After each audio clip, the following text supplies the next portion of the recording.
बात एक गांव की है जहां पर एक लड़की रहती थी। उसका पढ़ाई करने में मन भी लगता था। वे दो बहनें और एक उन दोनों बहनों से छोटा उनका एक भाई था। लेकिन उसके माता पिता को तो बस एक ही डर हमेशा लगा रहता था कि कल कदे कोई थारी लड़की के साथ कुछ गलत ना हो जाए। इसी डर के कारण उसके माता पिता और उसकी बुआ ने मिलकर जल्दी जल्दी में उस लड़की की शादी कर दी। जिस लड़के के साथ उसकी शादी हुई वह उससे 10 साल बड़ा था। उसे उसके बारे में काफी कुछ बताया गया था कि इसके पास तो काफी पैसे हैं, तू शादी के बाद मौज करेगी। अब शादी के बाद जो सभी लड़कियों के साथ होता है, ऐसा ही उस लड़की ने भी सोचा था कि तेरे साथ भी ऐसा ही होगा। पर जैसे ही वह अपने ससुराल गई, वहां पर उसने पाया कि उसके ससुर की तो शादी से पहले ही मौत हो चुकी थी। अब केवल उसके घर में उसकी सास और उसका पति रहते थे। लड़की के घर वालों ने ये सोच के शादी की थी कि हमारी लड़की आराम से मजे में रहेगी।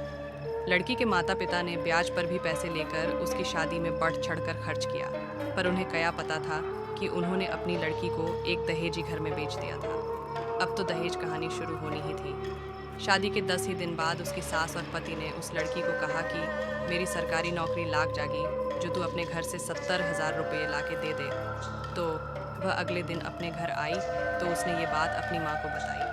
तब धीरे से उसकी माँ ने यही बात उसके पिता को भी बताई। उसके पिता ने सोचा कोई बात नहीं, अपनी बेटी से तो देने हैं। उसके पिता ने कहा कि बेटी ले जा, कोई बात नहीं।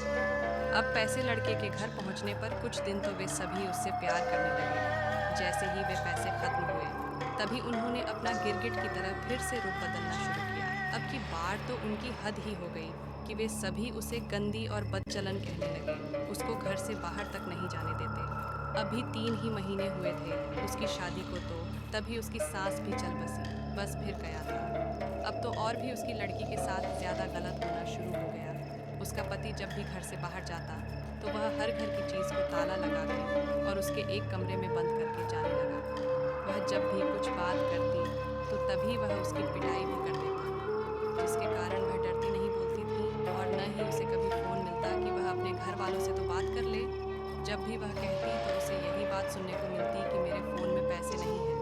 अभी उसकी शादी को 6 ही महीने हुए थे तो एक दिन उस लड़की का पिता उसके गांव से कहीं जा रहा था।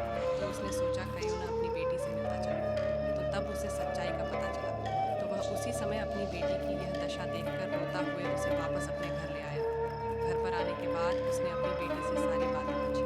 उसने फिर वहाँ पर लड़के के गाँव में पंचायत भी की।